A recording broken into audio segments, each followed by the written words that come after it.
नमस्ते आप सभी से। आज हम आप सबके बीच में बहुत प्यारी सी कजरी लेके आए हैं। आप लोग सुनिए और पसंद आएगा तो लाइक सब्सक्राइब और कमेंट जरूर करना। कंस ने बंद किया देवकी कजलिया में, रैनया धियरिया में ना, रैनया धियरिया में ना। कंस ने बंद किया देवकी कजलिया में, रैनया धियरिया में ना। सोच देवकी माता क्या करूं विधाता, सोच देवकी माता क्या करूं विधाता। वो बालक बच जात यही समय में, रैनया धियरिया में ना। बालक बच जात यही समय में, रैनया धियरिया में ना, रैनया धियरिया में ना।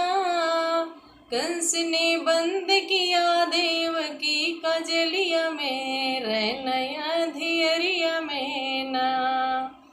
सुनत रहे बनवारी माता देवकी कह पुकारी, सुनत रहे बनवारी माता देवकी कह पुकारी।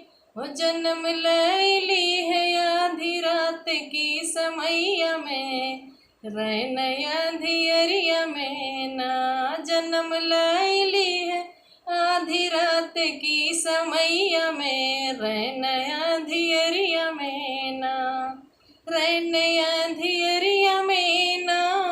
कंस ने बंद किया देवकी कजलिया में, रैनया धियरिया में ना। जब जन्मे मुरारी खोल गए सब केवाड़ी, जब जन्मे मुरारी खोल गए सब केवाड़ी। ओ सोई गए पहरेदार वही समैया में, सोई गए पहरेदार वही समैया में, रैनया धियरिया में ना, रैनया धियरिया में ना। कंस ने बंद किया देवकी कजलिया में, रैनया धियरिया में ना।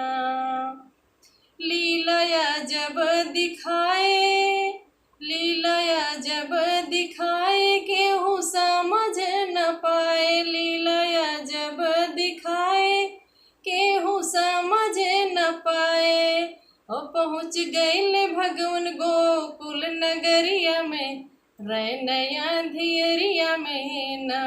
पहुँच गए भगवन गोकुल नगरिया में, रैनया धियरिया में ना, रैनया धियरिया में ना। कंस ने बंद किया देवकी कजलिया में, रैनया धियरिया में ना।